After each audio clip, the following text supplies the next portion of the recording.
Have you ever watched a child trying to catch a butterfly? The harder they chase, the further it flies away.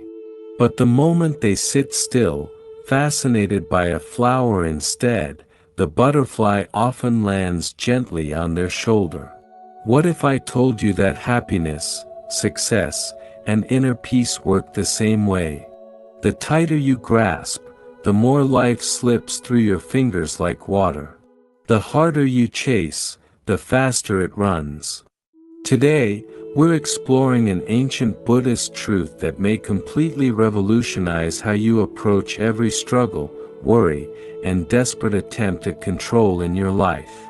Sometimes the bravest thing you can do is stop running. Sometimes the strongest move is to surrender. And sometimes, the very act of letting go is what brings you everything you've been desperately chasing. Part 1.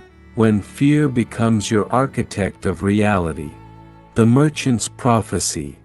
In ancient India, during the Buddhist time, there lived a wealthy merchant named Ananda who had built his fortune through meticulous planning and absolute control.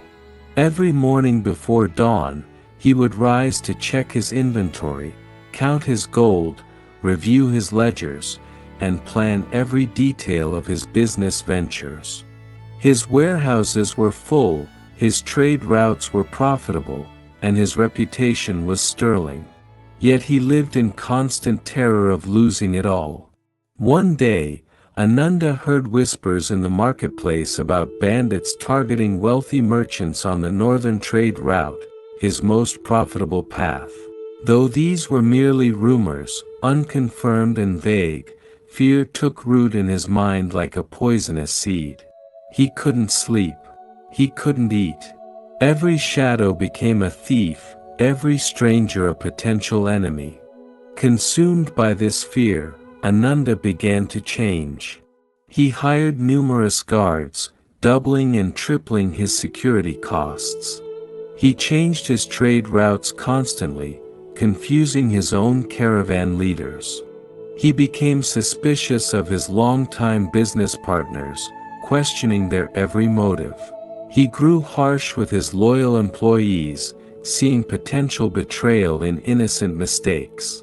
He withdrew from his family, too paranoid to share his concerns, too proud to show vulnerability. His erratic behavior began creating the very reality he feared. The constant route changes made his caravans easy targets for actual bandits who noticed the patterns in his paranoia.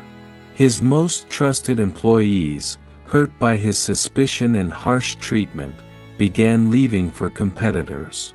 His business partners, confused by his secrecy and offended by his distrust, withdrew their support and investments.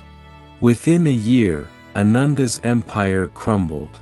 Not from external attacks, but from the internal destruction his fear had wrought. When he finally sought the Buddha's counsel, broken and bewildered, the enlightened one looked at him with infinite compassion and spoke words that would echo through centuries. Ananda, you have been battling phantoms of your own creation. The mind that constantly prepares for disaster becomes the architect of that disaster. Your fear was not your protector, it was your destroyer. What you focus on with intensity, you invite into your life. The thief you imagined in every shadow became real through your own actions. You manifested your deepest fear by giving it all your energy.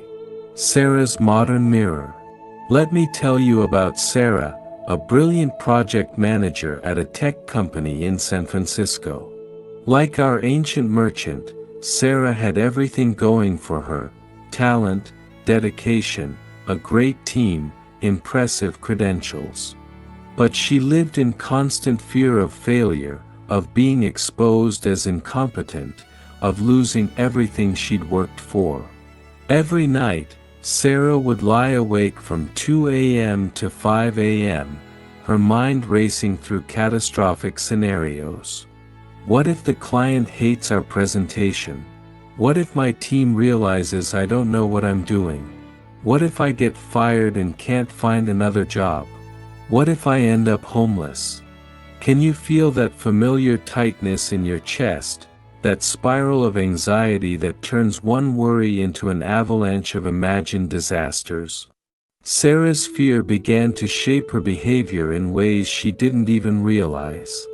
She started micromanaging every aspect of her team's work, sending emails at midnight with urgent changes to completed tasks. She scheduled unnecessary meetings to maintain a feeling of control. She redid her team's work secretly, not trusting their competence. She created elaborate backup plans for backup plans, spending more time preparing for failure than working toward success. Here's what happened: her fear became a self-fulfilling prophecy. Team members felt suffocated and demoralized. They started making actual mistakes because they were nervous and second-guessing themselves. Her constant anxiety made clients nervous about the project's stability. Her obsessive need for control created chaos where there had been order.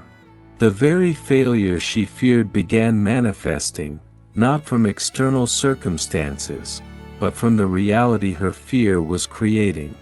The Buddhist understanding of fear's creative power. The Buddha taught that our minds are like incredibly fertile fields where every thought is a seed. When we plant seeds of fear and water them with our constant attention, we grow a dark forest that blocks out all light. This isn't just ancient philosophy. Modern neuroscience confirms what Buddhist masters have known for over 2,500 years. When fear dominates your mental landscape, your amygdala, the brain's alarm system, becomes hyperactive. It literally changes how you perceive reality. Neutral faces appear threatening. Coincidences seem like conspiracies. Minor challenges look like insurmountable obstacles. Buddhist psychology calls this process papanka, the proliferation of mental fabrications that spiral out from a single fearful thought, creating an entire universe of suffering from one small seed of worry. Think deeply about your own life right now. When you're afraid of being abandoned, don't you sometimes act clingy or jealous, actually pushing people away? When you're terrified of poverty, don't you sometimes make desperate financial decisions that create the very lack you fear? When you're scared of being judged, don't you sometimes act in defensive ways that invite the very judgment you're trying to avoid? The Buddha said, "What you think, you become.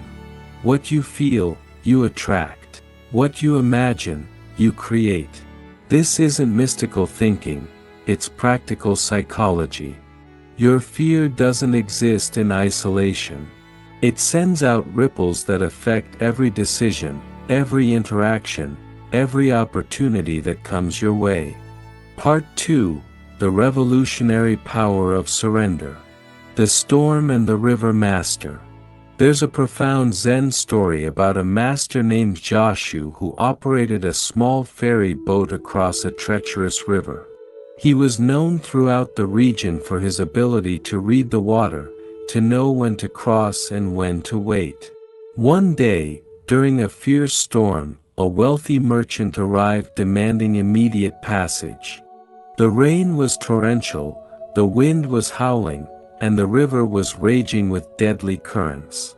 The merchant offered Joshu an enormous sum, enough gold to buy 10 boats. Joshu politely declined, saying the river was too dangerous. The merchant doubled his offer, then tripled it. "You fool," he finally screamed. "Don't you understand who I am? I control trade routes worth fortunes. I command hundreds of workers. I have appointments that cannot be delayed. I must cross this river now." Joshu remained calm, his weathered hands steady on his boat's rope. "Sir," he said gently, "you may control trade routes, but can you control the wind? You may command workers, but can you command the waves? You may have important appointments, but does the river care about your schedule? I have learned through many years that true power comes not from forcing the river to accommodate my will, but from understanding when to row and when to rest, when to push forward and when to yield. The merchant, furious at being denied, found a desperate fisherman downstream and paid him to attempt the crossing. Halfway across, the overloaded boat, fighting against the current instead of working with it, was overwhelmed by the waves. The boat capsized. The merchant survived by clinging to debris but lost everything he carried: gold, documents, precious goods, all swallowed by the angry river. The next morning, when the storm had passed and the river had calmed, Joshua crossed effortlessly, his boat moving with the current, not against it. On the far shore, he found the merchant, wet, exhausted, all his precious cargo lost, but surprisingly peaceful. "Master," the merchant said, his voice humble now, "I've lost my gold but found a treasure worth more. I've spent my whole life trying to force the river of life to follow my commands. I never learned to read its rhythms, to respect its power, to work with its flow. My need for control nearly killed me. Your wisdom saved me, though I didn't know it at the time." Breaking free from the modern addiction to control. We live in an age that has turned control into a religion.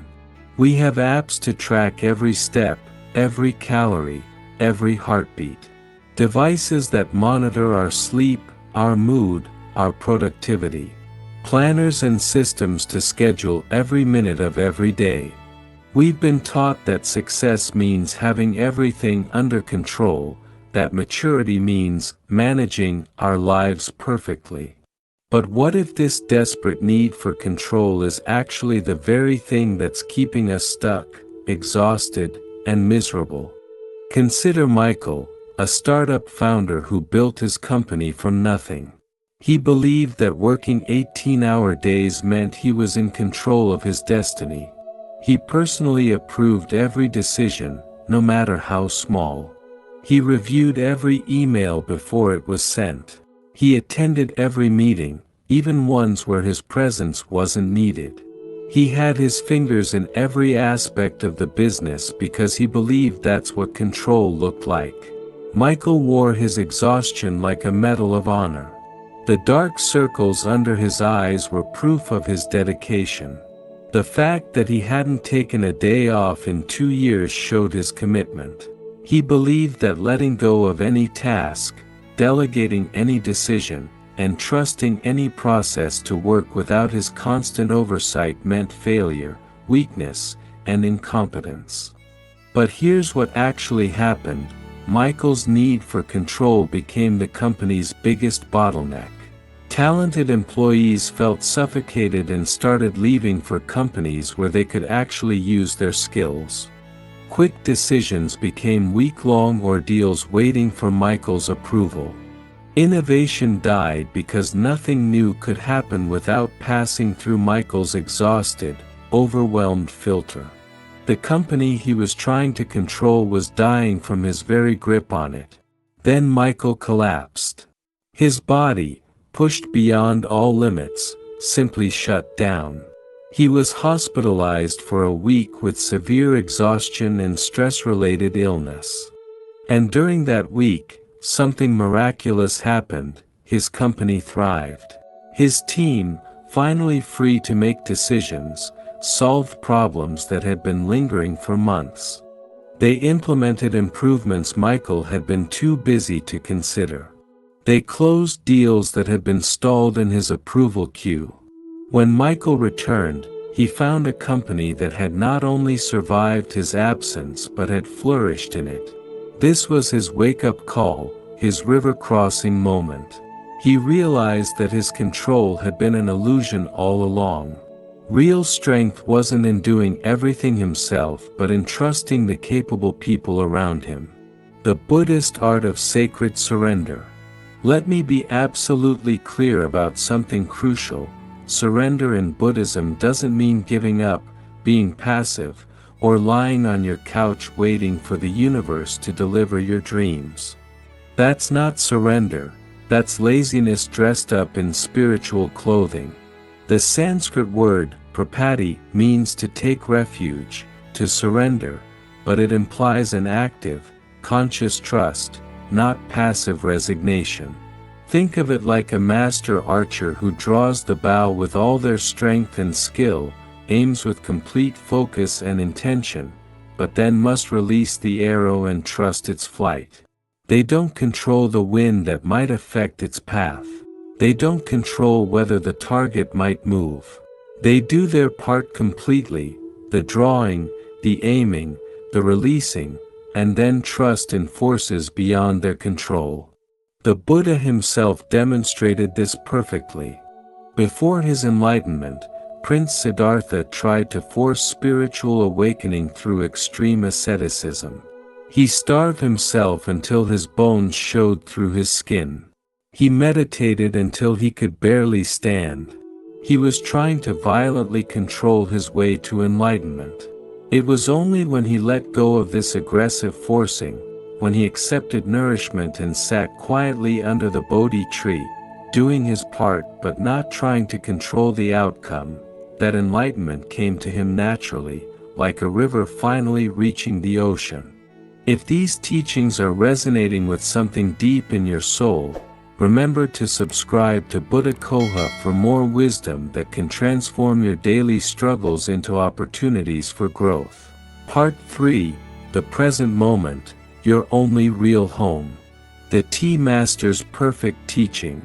A young Buddhist student named Tara came to her master in great distress. She was a dedicated practitioner but couldn't find peace. "Master," she said, tears in her eyes, "I cannot meditate properly. My mind is full of worries about my upcoming examinations. My mother is sick, and I fear she's getting worse. I don't know what my future holds.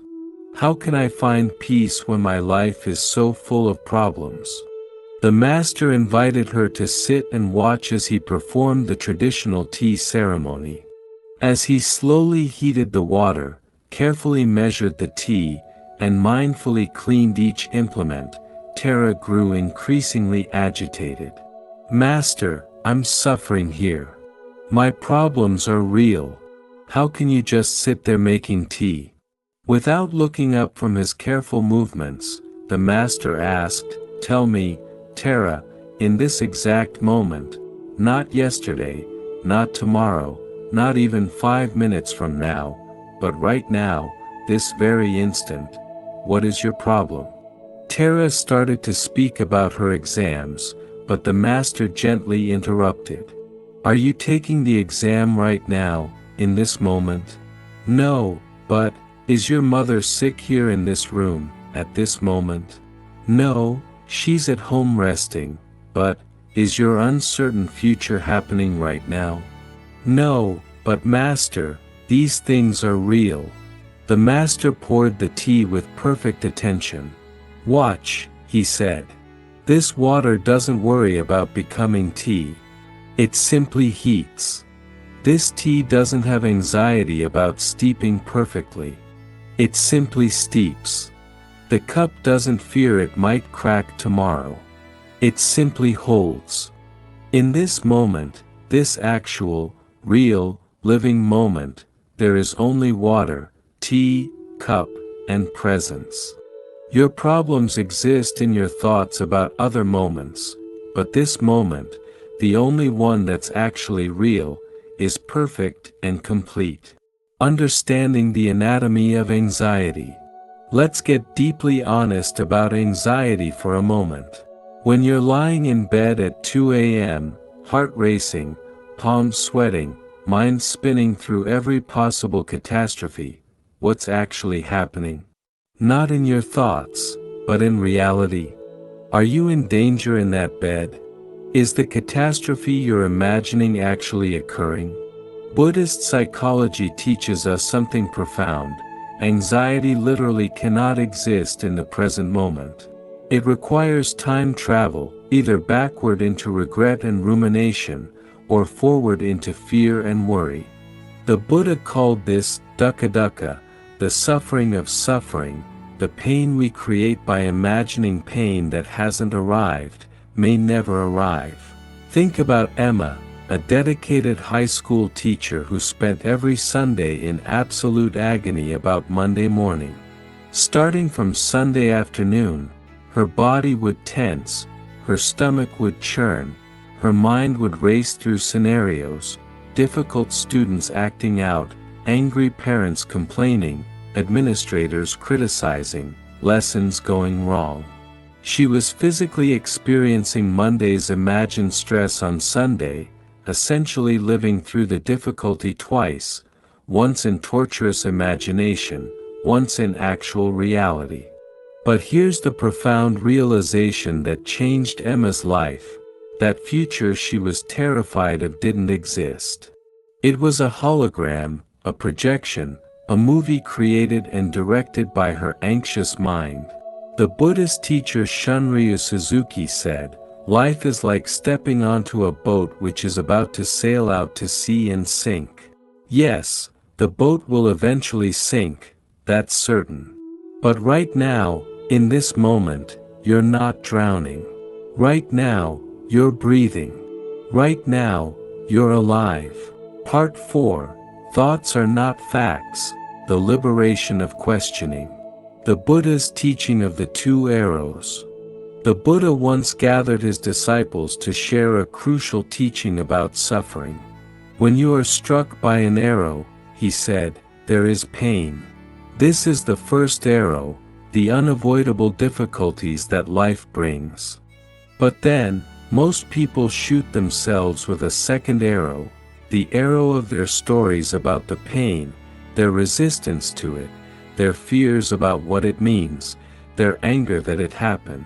This second arrow is optional, and it often causes far more suffering than the first. A young monk named Dhamma took this teaching deeply to heart. One day, while walking mindfully through the forest, he was actually struck by a hunter's stray arrow in his shoulder. As his fellow monks rushed to help, they found him remarkably calm, even smiling slightly. "Brother, doesn't it hurt?" they asked, amazed at his composure. "Of course it hurts," Dhamma replied. "The first arrow has struck, and there is pain. But I choose not to shoot myself with the second arrow. I could tell myself stories. Why me? This is so unfair. What if it gets infected? What if I can never use my arm again? What if the hunter meant to hit me? What if this ruins my practice?" But these stories are all second arrows, and I refuse to shoot myself with them. There is only this, an arrow, some pain, and the need for medical attention. Everything else is imagination, adding suffering to pain. Your mind, the ultimate fiction writer. Your mind is constantly creating narratives, and it's particularly gifted at writing tragedy and horror. Think about how quickly a simple, neutral event can become a catastrophic story. Your boss doesn't smile at you in the hallway.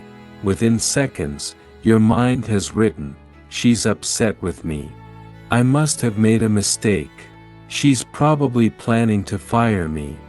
I'll lose my income. I won't be able to pay rent. I'll end up homeless." In the space of a few heartbeats, your mind has created, produced, directed, and starred you in a complete disaster film. Sound familiar? Consider James, a freelance graphic designer who submitted a proposal to a major client. When he didn't hear back for 3 days, his mind went into overdrive. The client must hate his work. Word would spread in the industry. His reputation would be ruined. No one would hire him again. He'd have to give up his career, move back with his parents, and admit failure to everyone who believed in him. For 3 days, James lived in this self-created hell. He couldn't eat, couldn't sleep, couldn't work on other projects. He was paralyzed by a future that existed only in his imagination. The reality? The client had been traveling and loved his proposal so much that she wanted to discuss it in person rather than over email. Part 5. Trust as the Gateway to Freedom. The Farmer Who Killed His Crop. In ancient China, there lived a farmer who planted rice with tremendous care. He prepared the soil perfectly, selected the best seeds, and planted them at the ideal time. But as days passed, he grew anxious. The rice isn't growing fast enough, he worried. At this rate, I'll starve before harvest. Unable to bear the uncertainty, the farmer decided to help his rice grow. Each morning, he would wade into the paddy and gently pull each shoot up, just a tiny bit, to make it taller.